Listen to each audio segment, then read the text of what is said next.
Om Namo Bhagavate Vasudevaya.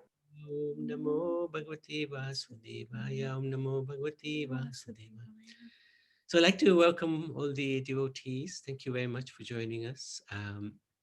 So we'd like to seek your good wishes and your blessings as well, so that we can dive into the 18th and 19th chapter of third canto, at least do an overview. These are quite interesting, very interesting chapters, because it's the Leela of the Lord and the fighting Leela of the Lord, which everybody likes.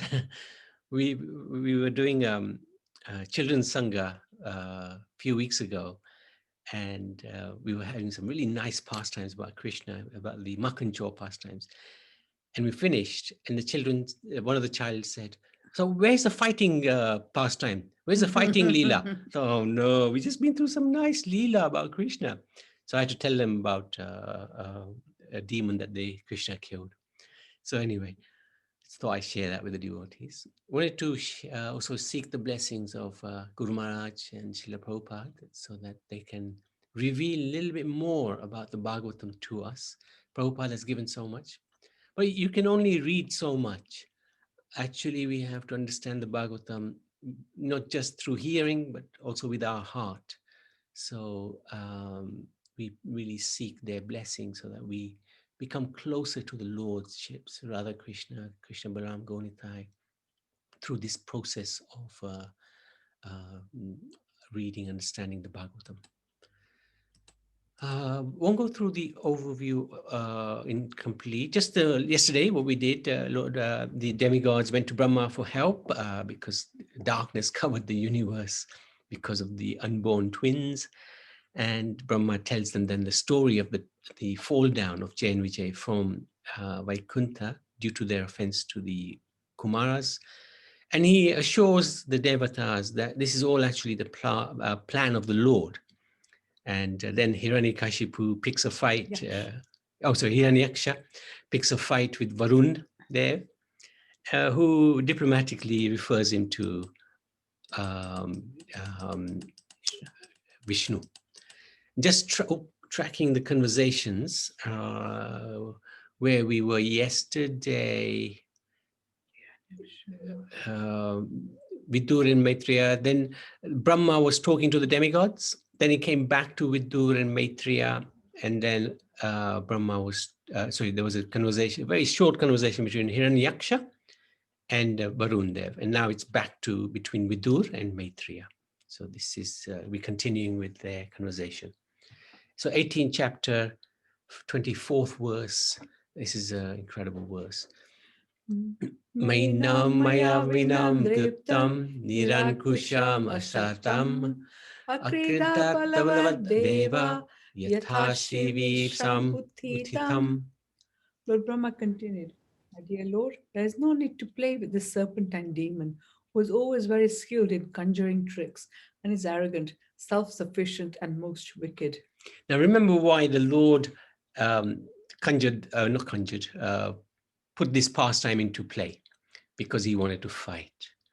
And the demigods, they're seeing the Lord fight with Hiranyaksha, and they want the fight to end quickly.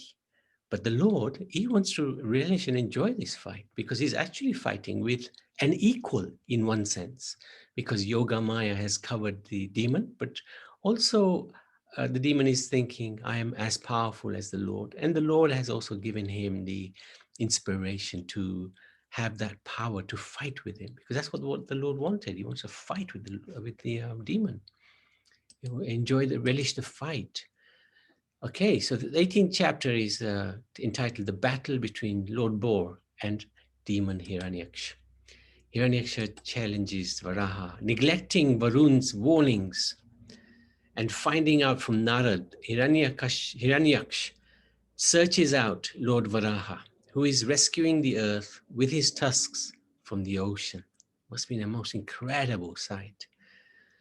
Hiranyaksha accuses him of stealing his property and challenges Varaha to fight. So Hiranyaksha, he had conquered the whole, pretty much the universe. And as far as he was concerned, the earth belonged to him. And Varaha, having the earth in his possession, in between his tusks, rescuing earth, constituted theft, according to the perverted logic of the demon Hiranyaksha. And unfortunately, we sort of a little bit in that scenario ourselves in many ways, because we've come into this world with nothing. We're going to leave with nothing. In the meantime, the Lord has given us some possessions, and we are thinking, these are my possessions and they belong to me. But of course, ultimately, everything comes from the Lord, belongs to the Lord, goes back to the Lord. So it's an interesting lesson to learn from this pastime. Then the Lord saves the earth. The next few verses discusses how, after lifting the earth and placing her safely on the water, and it's also this mentioned, not in the Bhagavatam, but one of the acharyas mentions it, that Mother Earth, he actually marries Mother Earth. So that's interesting as well. Lord Varaha replies to the demon. The Lord tells Hiranyaksha that his proud words are useless because the Lord will surely kill him in battle. There was a battle. This was a battle the Lord was looked forward to. He wanted to fight this battle. So he fights. A great battle ensued in which both parties repeatedly and angrily strike each other. And this was as far as the demigods are concerned, this was a real fight, and there was no certainty who the winner would be. They were amazed at seeing the dexterity of Hiranyaksha, who was fighting the Lord on an equal basis. And at many points, in fact, the next point, Brahma begs the Lord to defeat the demon. Seeing the great fight extending towards evening, they started around midday. So they continued the fight for quite some time. Brahma, accompanied by the sages, became afraid. He begs the Lord to kill the ever troublesome Hiranyaksha and gain victory for the demigods. It was almost evening and the time when the demoniac powers increase, and Brahma petitioned the Lord to quickly dispose of the demon. So you could say there's a little bit of a doubt in the minds of the demigods that the Lord may even lose this fight, especially if it extends into the evening, because that time the demoniac powers increase. So Hiranyaksha's power increases. And at the moment, they were fighting on an equal basis, blow by blow. So this is quite interesting how it must have been such an incredible battle that the Devatas were thinking, potentially the Lord could even lose here. Of course, there's no chance of that, but this is what they were thinking. So that's the end of chapter 18. Any questions or any comments on this chapter?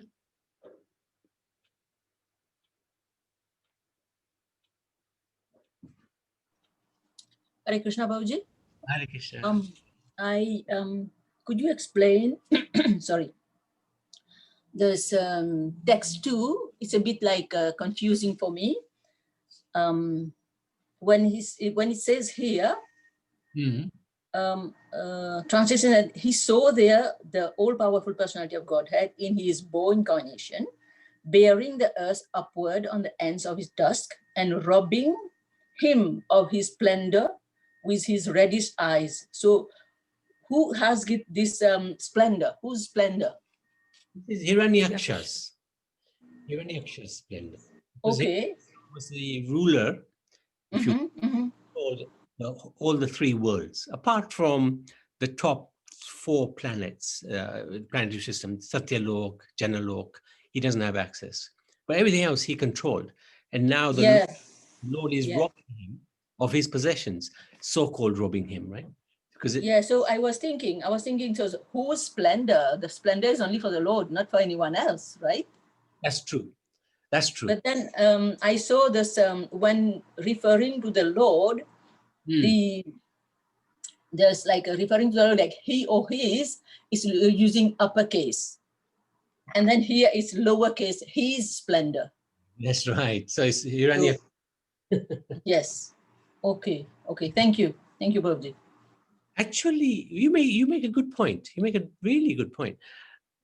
whatever insults actually the Hiranyaksha is throwing at the Lord, because we'll see there's a conversation going on between the Lord and Hiranyaksha. Yes. And there's a negative side, but also there's a positive side. The Lord turns his negativity into actually praise of himself. Yeah. Yeah, he says, even on the following text, it says he actually worshipped the Lord in several words. For example, he addressed him as Vanagochara, which means one who is a resident of the forest. He is also glorifying the Lord.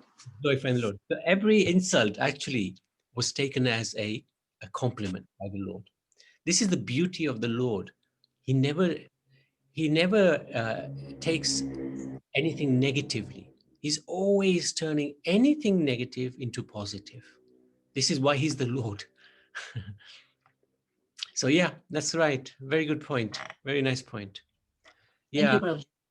that's a really nice point. And at some point, we can actually have a look. I don't know if we can do it today, probably not, to see the insults and how the Lord is turning them into compliments.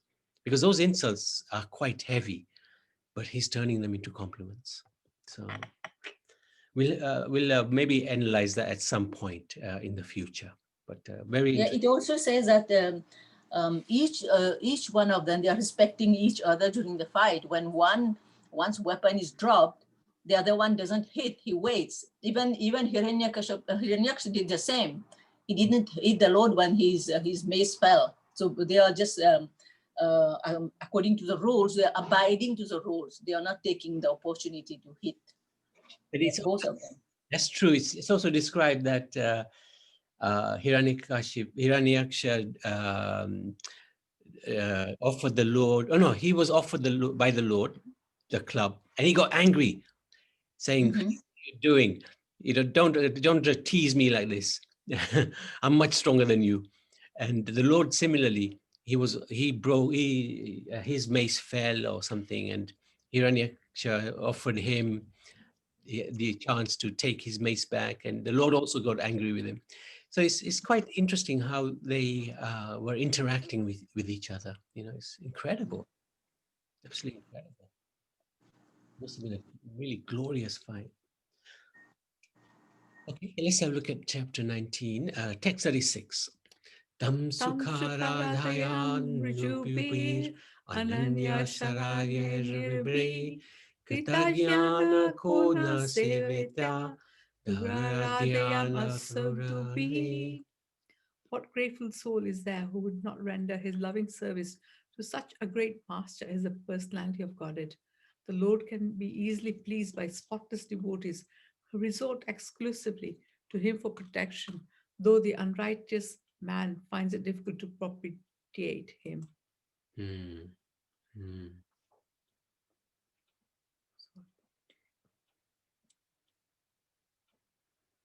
To worship him. Spotless devotees, isn't it? Spotless devotee.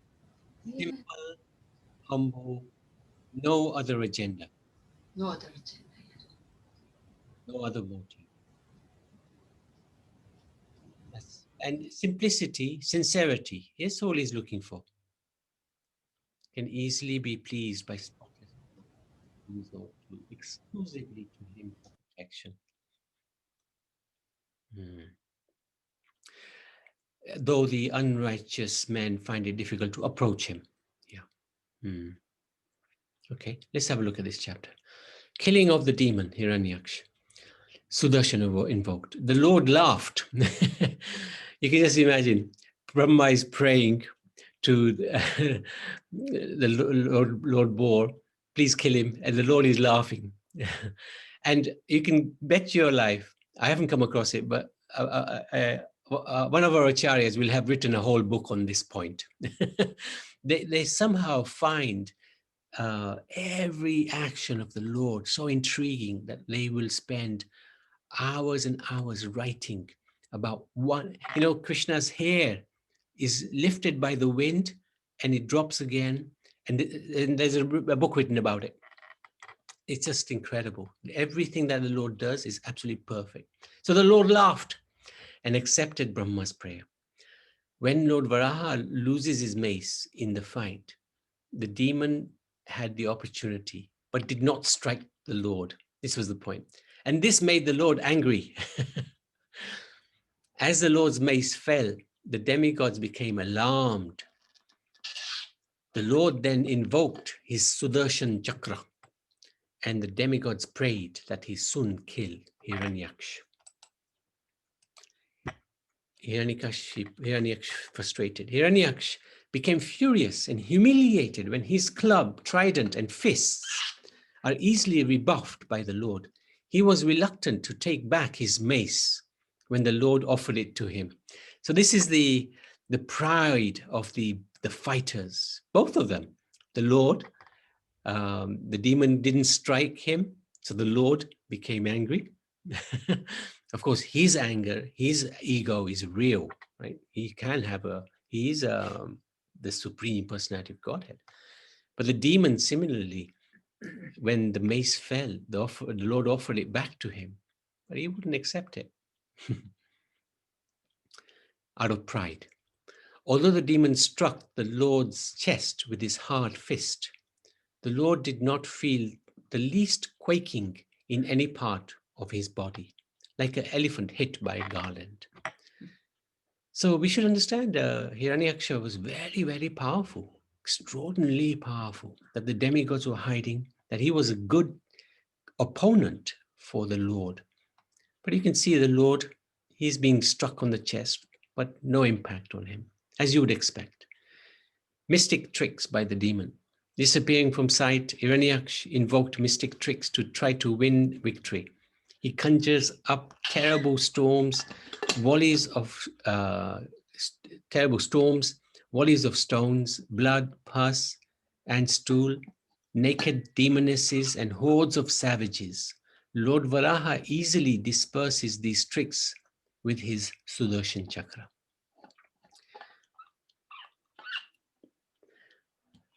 Hiranyaksha killed.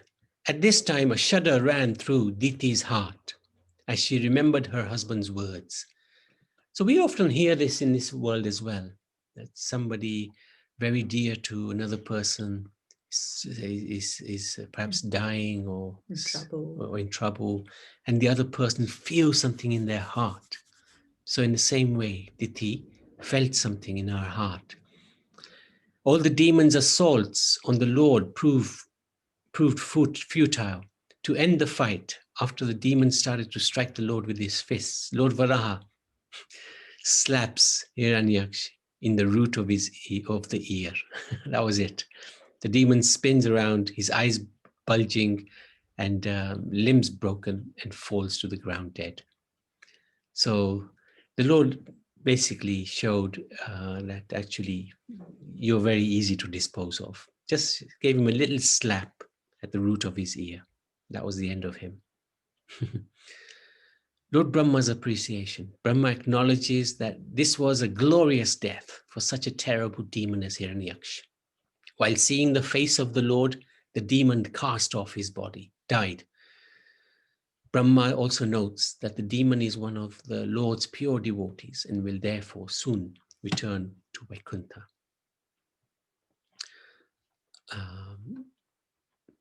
The glorious Lord. Hearing or seeing the Lord's pastimes brings great happiness. It relieves one of sin, confers all opulence and strength, and liberates one from the material world. So back onto Maitreya again. Maitreya informs Vidu that after killing the formidable demon Hiranyaksha, the Supreme Lord Hari, the origin of the boar species, returns to his own abode, where there is always an uninterrupted festival. Sutta Goswami, so now it's going back one level up to Sutta Goswami, who is telling Shonak Rishi about the conversation between Maitreya Rishi and Vidur. Sutta Goswami tells Shonak Rishi that Vidur felt transcendental bliss by hearing the Lord's pastimes. And then the end of the chapter is, anyone who hears, chants, or takes pleasure in the Lord's pastime of killing of Hiranyaksh is at once relieved of the result of sinful activities, even the killing of a Brahmin. So that's the end of chapter 19 and the end of this particular pastime of Lord Varaha and Hiranyaksha as well. Any questions, any comments? Yes. The last line that it says that who hears, chants, or takes pleasure of the Lord's pastime in the killings of Hiranyaksh, etc., he said at once gets the result, once relieved of the results of sinful activities. So is it, some people may think that is it that easy that just have to read about this and then we will get completely free of all our sins? Read plus have that faith. Yes. If that faith is there, that these are Lord's pastimes, they're amazing pastimes, and the Lord will destroy all of our sins, then it will happen. Oh, yeah. Definitely. Oh. Definitely. So faith and the consciousness as well, isn't it? Person's consciousness. Simply reading without understanding is not going to be enough. Yeah. Somebody could read it like a storybook. For the example of this Brahmin, the cobbler, the Brahmin knows the Vedas inside out, and the cobbler is just a simple man. But while he's doing his job, he's always thinking of Krishna or chanting his names. And then so Narad Muni visits Lord Vishnu, and then Vishnu says, like, go and visit these two devotees, and you'll find out who, greater devotee. So Narad Muni, and he says to Narad Muni, tell them that I'm threading an elephant through the eye of a needle. So Narad Muni comes to the Brahmin, and whilst conversing, the Brahmins ask, okay, so you've been to Vaikuntha, so what was Lord Vishnu doing? So he said, he was threading elephant through the eye of a needle. The Brahmin said, no one can do that. You haven't really seen Lord Vishnu.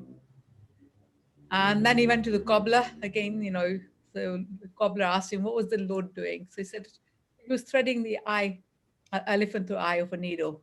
The cobbler was really amazed. Tears flowing through down his eyes, saying, if the Lord can put a whole tree into a little seed, he can do that as well. So he had that faith, whereas the Brahmin, with all his knowledge, didn't have any faith at all. Yeah. So the point was that the cobbler was eligible to go back to That's Godhead. Right. Yes. Sorry. Yeah. In this life, whereas the Brahmin have to take several lives. would have to take many lives before he became qualified as a devotee to go back. So yeah, because some people would think, how can a boar really fight, a demon? But if you have that faith that the Lord can do anything, and that's what I think that this is trying to point to. It's a very nice story, Mataji. Yeah. I told her that, okay?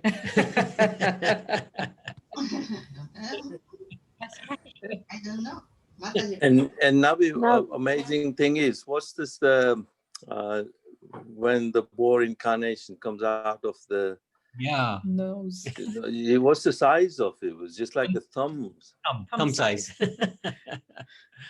It's a thumb size, and then he becomes like fighting the demon, and so amazing.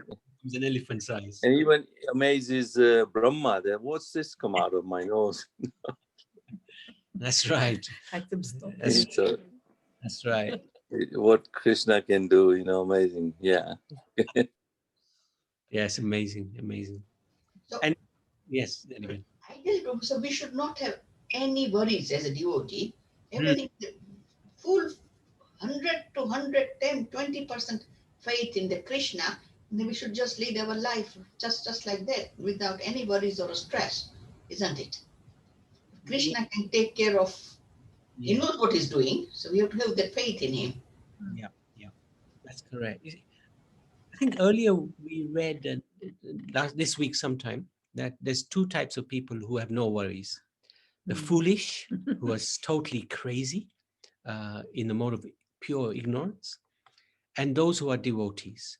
Those who are devotees, like Prahlad, he was under such a barrage of abuse on his own, but never was he ever worried or scared, because he was just constantly focused on Vishnu. So if we have that attitude, then that is first class. But also the other side of the coin is that person who is so foolish, is completely in the mode of ignorance, is intoxicated all the time. He's got no worries either. But he should be really worried because his future is not bright. So I think as long as we have this underlying faith that Krishna, he is, no matter what, he's our protector, he's our father, he's our well-wisher, and our activities are all geared towards pleasing him. That's the whole idea. If we have this faith, but our activities don't match our faith, then that might just call into question our faith. Do you see what I'm saying, Naliben? Yes, definitely. Yes. Yeah. Because our activity, if we have this incredible faith in Krishna, then we won't worry about anything. Like we won't worry about our welfare, or we know it's in his hands, and we will just try to serve him, because that's like if you're working for, like you're a doctor, you work for surgery, they'll take care of all your needs. They'll pay you every month. They'll, so you can pay the bills. They'll give you a nice place to work. They'll give you all the facilities, so that you can do your occupation. So if we have that similar faith that the Lord is our, like employer in a very sweet way, he's the one we want to do everything, then he's given us everything to allow us to do that service for him. If we have that mood and that attitude, and we serve him in that mood and attitude, the next life is going to be in the spiritual world. Yeah, and also the fact is that he gives us what he feels is necessary for us, isn't it? He doesn't give us what we ask or what we want. So what is best for us, he will do it, even though not immediately, but maybe at a later date, maybe in the next birth. But he knows what he's doing, what is best for us. Yes, he knows better than we do. Right? Yeah, knows better than what. Like Jayanti was saying to me the other day, we have a problem, and we're telling Krishna, we also know the solution. Yeah. We have a problem, my Lord, but also I'm going to tell you what the solution is, my Lord. How you can help me. We only have one solution. Krishna has several solutions. Yes. One. So this point of yours is good in terms of he would only give what we need. But with the devotee would never even imagine asking for anything from the Lord, right? In the first place, the Lord will want to give, but the devotee will say, no, my dear Lord, I don't want it. I don't want the opulence. I don't want it to bind me in this world. This is what Prahlad Maharaj said to Hiranyakashipu, right? And he made him cry. Nrsingadev. Oh, sorry, Nrsingadev. And he made the Lord cry, because he said the Lord said, what can I give you? And Prahlad said, if you give me anything, it will bind me to this world. I'll become attached to it. Please don't even go down that road. And Nrsingadev he had tears in his eyes. Look at my devotee. Doesn't even want any better. And he was looking at the demigods. He was looking at Indra. And he was looking at Brahma and he was saying, "You always asking me for things. Look at this little boy. He doesn't want anything from me. And he's got no one on his side. You've got all the master, servants, you've got wives, you've got so much opulence. Prahlad has got nothing. Even his own father is against him. And he doesn't want anything from him." So, Except a very strong faith. which he had. He already had. That's what attracted Nrsingadev to him. Incredible faith. Because he came to protect the bhakti. Yeah. But isn't that something? What Prahlad is glorified. The most glorification, apart from Krishna in Bhagavatam, is to Prahlad. Hare Krishna. Hare Krishna. Can I say something from Prahlad Maharaj's story?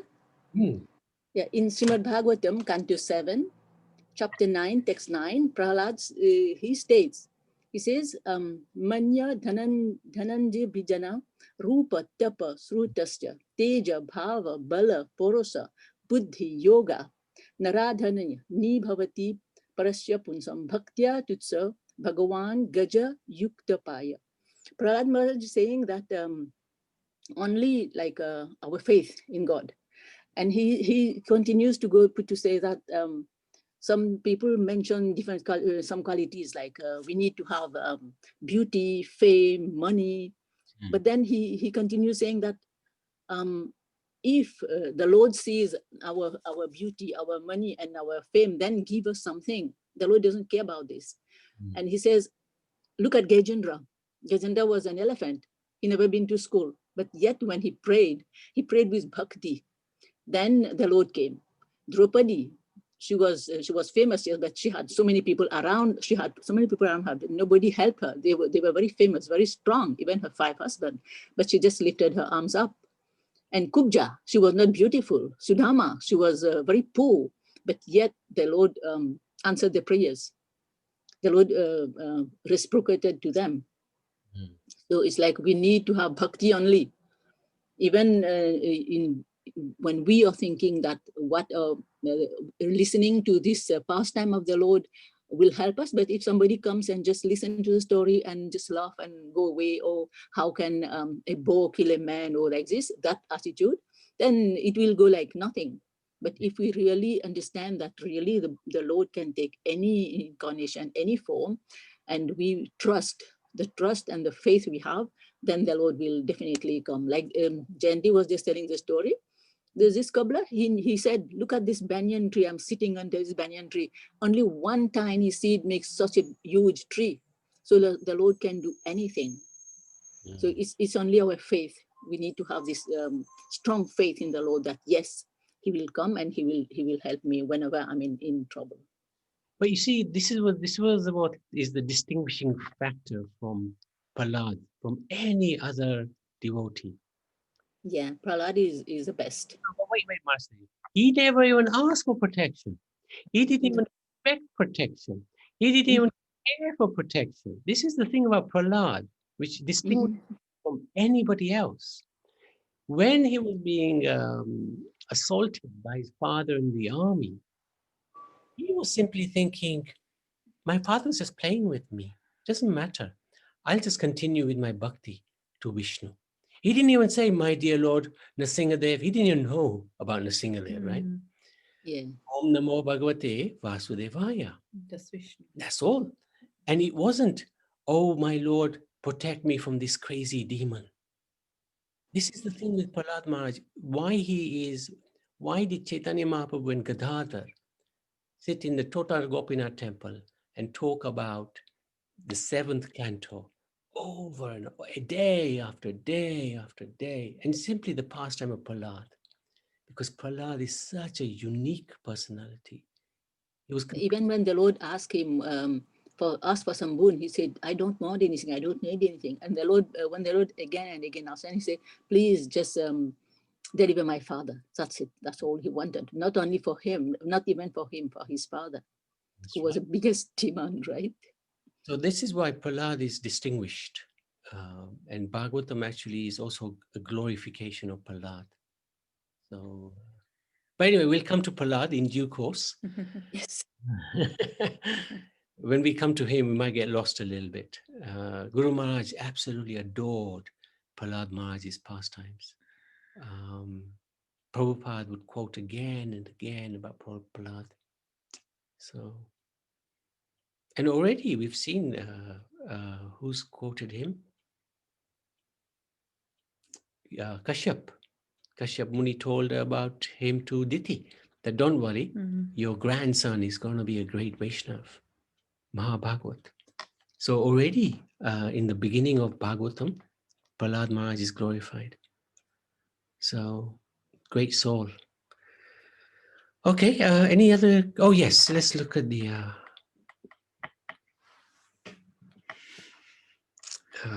lessons. Yeah. Hang on a sec. What's going on? Okay. Is this writing too small, Mataji? Yes, I think it's small Yes, for me, good. I'm sure. Is it too small? No, it's okay. It's perfect. I've done it two ways. I've done it bigger as well, but this is all on one page. No, that's okay. That's fine. It's good. This one is good for me. Okay. Om Namo Bhagavate Vasudevaya. Om Namo Bhagavate Vasudevaya. Om Namo Bhagavate Vasudevaya. So we're taking a lesson from Canto 3 today. And chapter 1 is if we make our home a temple, the Lord will definitely visit us. Chapter 2, in this age of Kali, our only tapasya is to chant the holy name of the Lord. Chapter 3, we all need a guru to guide us on the spiritual path.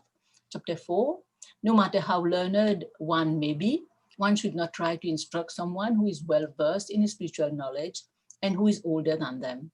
Chapter 5, the Lord's external energy is Maya, and through her the entire material world is created. Chapter 6, we should always engage in discussion of the activities and glories of the Lord, which are nicely written by the sages for our benefits. Chapter 7, by serving the spiritual master, one develops transcendental ecstasy in the service of the Lord, who vanquishes one's material distress. Chapter 8, the Supreme Personality of Godhead spoke this Srimad Bhagavatam to the great sages for the benefit of those entangled in the material miseries. Chapter 9, if we want to escape the anxiety of the material world, we need to take shelter of the lotus feet of the Lord. Chapter 10, all living entities are struggling with the forces of material nature, but by transcendental knowledge and realization and by surrendering unto the Lord, we can control this material energy. Chapter 11, the Lord controls all the physical movement by his time potency, yet he is not visible in the physical world.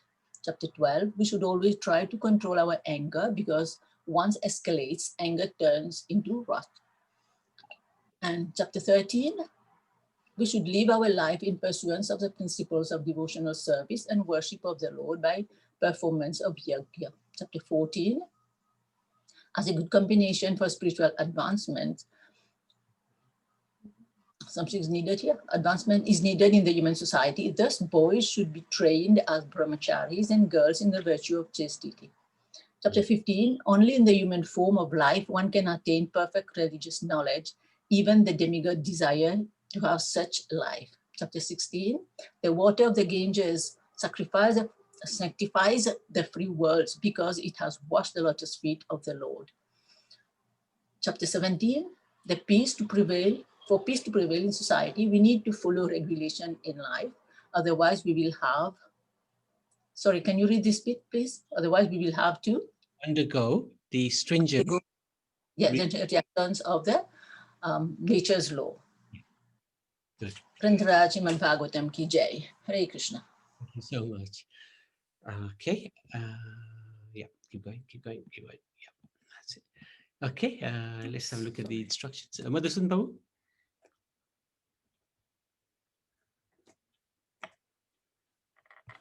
Yeah, Haribol. Hare Krishna. Hare Krishna, Nami. Haribol to everyone. Jai Om Srimad Bhagavatam Ki Jai. So there's only 2 chapters, and these were amazing chapters because here, you see the battle between 2 great forces in a way, And who can be a greater force than the Supreme Lord himself, choosing his best opponent as well, So, the instructions, obviously, there are quite a few things actually, come out from here. I mean, Prabhupada, quite a few places, he says how the Supreme Lord actually has feelings, and the Mayavadi philosophers can't understand that Lord can have feelings, but he is very satisfied with nice prayers, but he obviously doesn't like, or when he's dissatisfied, rather, Prabhupada says, when the philosophers or the Mayavadi philosophers always sort of decries and thinks that God can't have any feelings, and doesn't have a personality. But he's always, he's obviously, Prabhupada said at one point that he is also always ready to tolerate insulting words from the atheists, So Krishna is very kind and generous and very, merciful towards the devotees as well. But he always takes the good from everything. So the instructions, obviously, we should not misunderstand that the body of the Supreme Personality of Godhead, even in his human form, and deride his descent. So when he descends here, we should not misunderstand the body. Srila Prabhupada explains further in the purport that in the Chaitanya Sampradaya, there is sometimes a demoniac misconception about the descent of Nityanand Prabhu. So Nityanand Prabhu's body is spiritual, but demoniac persons consider the body of Supreme Personality to be material, just like ours. So Avajanti Mama Muda in Bhagavad Gita, says persons who have no intelligence deride the transcendental form of the Lord as material. So that's one thing, although here we are seeing the Supreme Lord fighting but he's obviously covers him. So Yog Maya, so he can just carry on with fighting mood. If he thinks that he's the Supreme Lord, then he might act differently, but certainly he has the power, So that's chapter 18. Chapter 19, we should understand that the Supreme Lord Keshava, or the personality of Godhead, is not bound by any measurements of our calculations. Because at one time during the fighting, Hiranyaksha wanted to embrace the Lord, just like in wrestling and all that, they want to embrace or clasp the opponent and try to crush them with their strength. They think they can do it, and he realized that, suddenly the Krishna or the boring is not within his grasp at all. And Prabhupada is saying, that the Lord can be the smaller than the smallest and bigger than the biggest, and he has proved it during Srimad Bhagavatam in different places that when he wanted to protect Maharaj Parikshit, he became the smaller than the smallest in the womb, to protect. At the same time, Lord Vaman Devi can become the bigger than the biggest. So you can't really measure, according to our calculation, that, I can capture the Supreme Lord like that. So Hiranyaksha couldn't do it. So, and then Prabhupada said, that the Supreme Lord can remain with his devotees in any suitable form or any size. And he is unapproachable by any amount of demoniac activities. So if there's any demoniac activities going on, it's not very easy to approach the Supreme Lord. And that's why, Krishna said, Prabhupada said that, the Lord allows himself to be in any size of a deity form. We can take a deity form, could be any size, and he allows us to worship him in that way. It is by his causeless mercy that he allows us to worship him in deity forms of any size, small, some devotees carry small deities in a box and carry around in their worship. And we've seen even in the past times of Loknath Swami used to have a deity around his neck, and he would worship the Supreme Lord that way. So those are the instructions that we can worship the Supreme Lord in deity forms like that, and we should understand that he allows us to worship by his mercy. Very good. Okay, thank you So much. Very good. Appreciate that, Madhusudan Babu. Any comments, any questions? Probably nothing on this, but something else. Can I ask? Yeah, of course. Yeah. The one thing is that for those who are what I would say at very early stages, or they're not into Krishna consciousness, but first they say the desire to serve the Lord or to do something for the Lord should come first. Or we also read it in the Srimad in Gita, Bhagavad Gita, that the Lord implants to those ideas into those who want to come to Him. So I don't know which comes first, but I think the desire should come first, and then the Lord will make a progress in His own way for that particular devotee. Yeah, that's a fact. But he also says tachanu. He says just here, right? The very beginning process is usually Shravanam. Shravanam, hearing. He's in the 7th chapter, first verse. If you have a look at that, he's saying, can't remember the verse now, but anyway, basically he's saying, simply by hearing, one can get established in this Krishna consciousness, and great souls have become great because of that. So the initial stage is if somebody hears about Krishna, then they'll get this desire to do something. And as you said, the desire comes first, and then Krishna will fulfill that desire. Yeah. You're correct. Yes. Yeah. Desire has to, if there's no desire, if the desire is to, Krishna will fulfill every desire we have, right? He may not fulfill it in the way we want it, but it will be fulfilled. Even if it's a material desire, he will fulfill it. That is a guarantee. How he fulfills it, that's up according to him and how he sees, is this going to make us get closer to him or not? But he will fulfill desires. And that's one of our problems. If we have any material desire, then that gets fulfilled. If we have spiritual desires, Krishna will fulfill those. So our idea, the people in the beginning, of course, is, they will have both. They will have a lot of material desires, maybe a little bit of spiritual. So Krishna will encourage the spiritual desires. He will also fulfill the material desires. I'm just looking at the life of Raghunath Das Goswami, because it's his disappearance day on Tuesday. And his father was a devotee, but he was not a pure devotee. He was not a pure devotee. So Raghunath Das Goswami was a very pure devotee. He had no material desires. But his father, although a devotee, had lots of material desires. And Chaitanya Mahaprabhu detected that. And he dealt with his father in a different way to he dealt with his son. His son was, like very close to Mahaprabhu, where his father was kept at some distance because of the material desires. So those material desires will always get in the way. So for us, we have to try to reduce the material desires. We've had enough.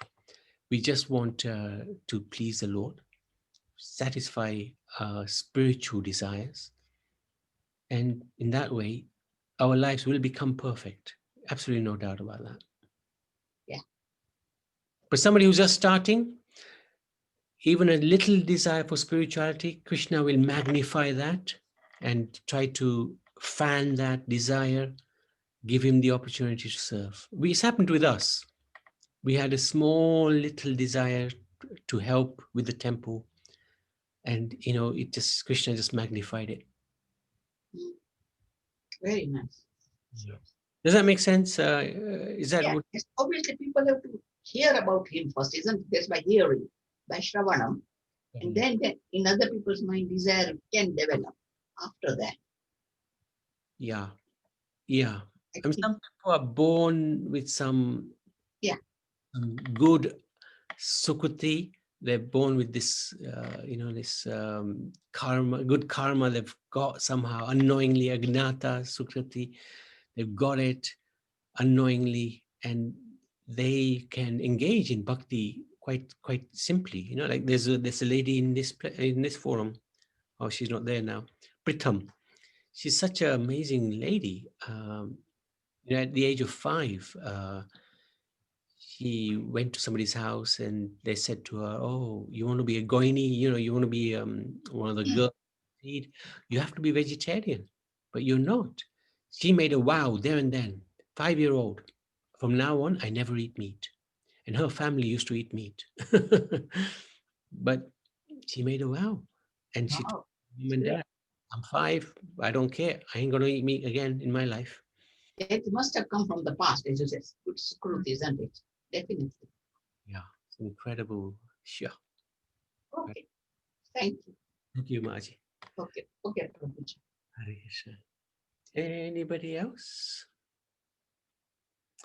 Okay, so thank you so much. Srimad Bhagavat Puran ki jai, Kantaraj Bhagavatam ki jai. You can just, yeah, stop that.